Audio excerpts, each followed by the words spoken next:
23 मार्च को उत्तराखंड की धामी सरकार को 3 साल पूरे हो जाएंगे।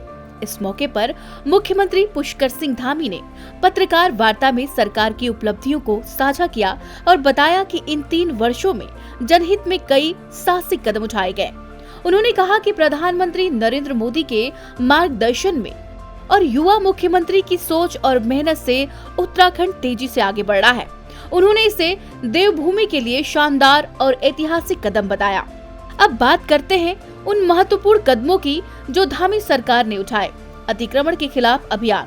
4 धाम यात्रा को सुगम बनाने के लिए 4 धाम यात्रा परिषद का गठन, लफ्ज़ जिहाद, भूमि कानून और समान नागरिक संहिता जैसी कई ऐतिहासिक कदम उठाए हैं।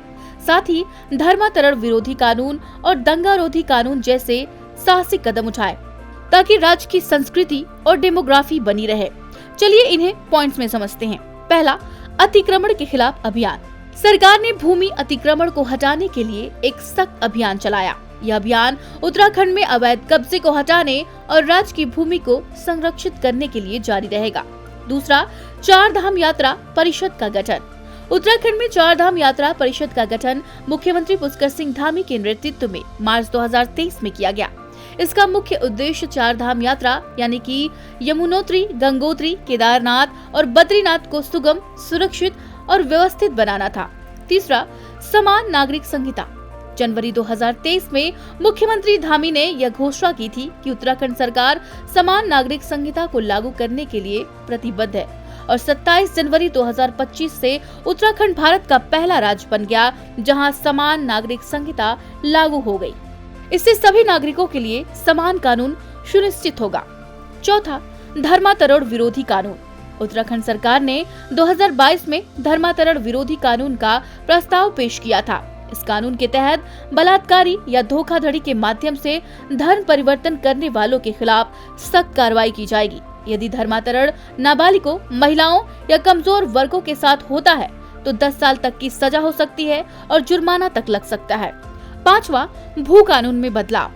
पुष्कर सिंह धामी के नेतृत्व में राज्य सरकार ने 2021 और 2022 में भू कानून में सुधार के लिए कई महत्वपूर्ण कदम उठाए हैं, जिसमें बाहरी व्यक्तियों के लिए भूमि खरीद पर पाबंदी, भूमि उपयोग में परिवर्तन के लिए सख्त नियम, निवेशकों के लिए नियमों में संशोधन, सामान्य भूमि पर कब्जा, भूमि बाजार में पारदर्शिता और प्राकृतिक संसाधनों और पर्यावरण संरक्षण के लिए कदम उठाए गए हैं। छठा, विकास और इंफ्रास्ट्रक्चर।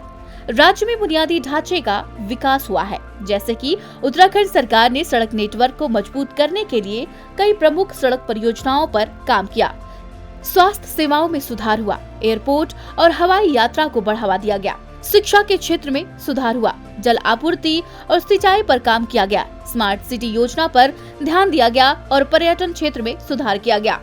7वां, महिला सशक्तिकरण। महिला सुरक्षा और सशक्तिकरण के लिए कई योजनाओं को लागू किया गया। धामी सरकार ने महिलाओं के लिए कौशल विकास योजनाओं की शुरुआत की, जिससे महिलाओं को रोजगार प्राप्त करने के लिए प्रशिक्षित किया जाता है। साथ ही महिला उद्यमिता को बढ़ावा देने के लिए माइक्रो फाइनेंस और स्व सहायता समूह के माध्यम से महिलाओं को आर्थिक रूप से सशक्त किया गया है। 8वां, युवाओं के लिए कौशल विकास और रोजगार के अवसर। कौशल विकास योजना, मुख्यमंत्री स्वरोजगार योजना, मिनी उद्यमिता प्रोत्साहन योजना, नौकरी मेला और रोजगार अवसर, ग्रामीण युवाओं के लिए कृषि और ग्रामीण विकास। उत्तराखंड में स्टार्टअप और इनोवेशन, पर्यटन और होटल उद्योग में युवाओं को रोजगार के नए अवसर मिलेंगे। सीएम धामी ने प्रदेशवासियों का आभार व्यक्त करते हुए कहा कि राज्य में मुश्किल समय के बावजूद जनता ने पार्टी पर विश्वास बनाए रखा। उन्होंने कहा, हमारी पार्टी ने जो वादे किए वे सभी पूरे किए और इसके लिए मैं देवतुल्य जनता का धन्यवाद करता हूँ। धामी सरकार की इन उपलब्धियों के बारे में आप क्या सोचते हैं, हमें कमेंट करके बताएं। वीडियो को लाइक करें, शेयर करें और हमारे चैनल को सब्सक्राइब करना न भूलें। धन्यवाद।